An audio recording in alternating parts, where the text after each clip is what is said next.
एक college graduate Mumbai का सबसे खौफनाक गैंगस्टर कैसे बना? बीच बाजार में सबके सामने ठोकेगा।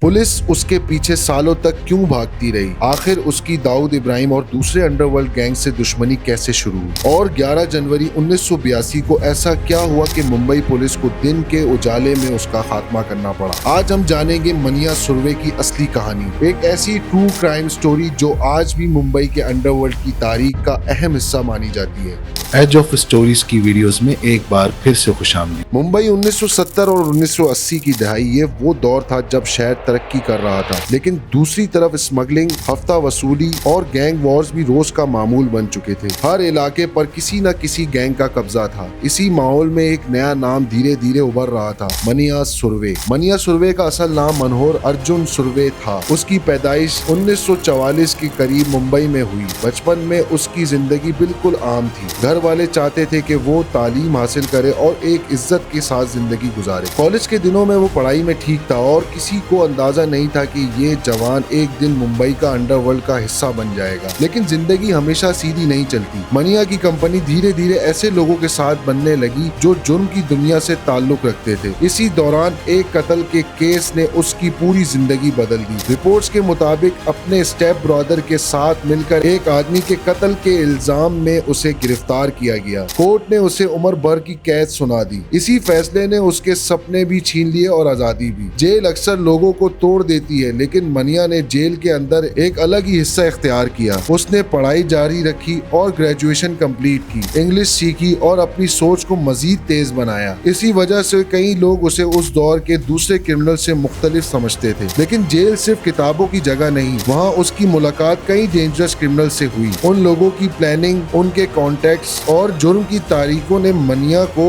गहरा असर दिया। कहते हैं कि जेल ही वो जगह थी जहाँ एक कैदी धीरे धीरे ऑर्गेनाइज क्रिमिनल बन गया। 1979 मनिया सुरवे जेल से फरार होने में कामयाब हो गया। ये खबर मुंबई पुलिस के लिए बहुत बड़ा झटका थी। एक ऐसा कैदी जो पहले ही मर्डर के केस में गिरफ्तार हुआ था, अब आजाद घूम रहा है। फरार होने के बाद उसने अपना गैंग बनाना शुरू किया, लेकिन उसका तरीका दूसरों से अलग था। वो सिर्फ ताकत पर यकीन नहीं रखता था, बल्कि प्लानिंग और इंटेलिजेंस को भी बहुत अहमियत देता था। इसीलिए उसने अपने आसपास ऐसे लोगों को जमा किया जो पर लिख सकते थे, प्लानिंग कर सकते थे और पुलिस की मूवमेंट पर नजर रख सकते थे। थोड़े ही अरसे में उसका गैंग मुंबई के कई इलाकों में एक्टिव हो गया। पुलिस रिकॉर्ड्स के मुताबिक उसका नाम एक्सटॉर्शन, किडनैपिंग और फायरिंग के कई केसेस में सामने आया। बिल्डर्स, बिजनेसमैन और फैक्ट्री ओनर्स से प्रोटेक्शन मनी लेना उसके गैंग की इनकम का बड़ा जरिया बन गया। जो पैसा देने से इनकार करता उसे धमकी मिलती या उसके बिजनेस पर हमला किया जाता। धीरे धीरे उसका नाम सिर्फ क्रिमिनल्स ही नहीं, आम लोगों के लिए भी खौफ की अलामत बन गया। उस वक्त मुंबई के अंडरवर्ल्ड दूसरे गैंग्स भी बहुत मजबूत हो रहे थे। इसी वजह से मनिया सुरवे का कई गैंग लीडर्स के साथ तनाव बढ़ता गया। कभी फायरिंग होती, कभी बदला लिया जाता और कभी पुलिस इन गैंग्स के दरमियान चलने वाली जंग का फायदा उठाकर उन्हें पकड़ने की कोशिश करती। मुंबई उस दौर में सिर्फ एक शहर नहीं था, बल्कि गैंग वॉर्स का मैदान बन चुका था। पुलिस भी खामोश नहीं बैठी। मनिया सुरवे को पकड़ने के लिए मुख्तलिफ टीम्स बनाई गईं। कई बार पुलिस को उसकी लोकेशन की इंफॉर्मेशन मिली, लेकिन वो हर बार किसी न किसी तरीके से बच निकलता। कभी अपनी मीटिंग का वक्त बदल देता और कभी पुलिस के पहुंचने से पहले ही गायब हो जाता। इसी वजह से उसकी इमेज एक ऐसे गैंगस्टर की बन गई थी जो पुलिस से हमेशा एक कदम आगे रहता था। लेकिन हर कहानी का एक अंजाम होता है। जनवरी 1982 में मुंबई पुलिस को एक सीक्रेट इंफॉर्मेशन मिली कि मनिया सुरवे वडाला के अम्बेडकर कॉलेज के करीब किसी से मिलने आने वाला है। ये पुलिस के लिए जिंदगी का सबसे अहम मौका था। सीनियर ऑफिसर्स ने फौरन ऑपरेशन की प्लानिंग की। सादा लिबास में ऑफिसर्स को इलाके में तैनात किया गया। हर एग्जिट पॉइंट पर नजर रखी गई ताकि अगर मनिया भागने की कोशिश करे तो उसे रोका जा सके। 11 जनवरी 1982 की सुबह जब मनिया अपनी कार से उस इलाके में पहुंचा तो पुलिस पहले से ही उसका इंतजार कर रही थी। पुलिस के मुताबिक ऑफिसर्स ने उसे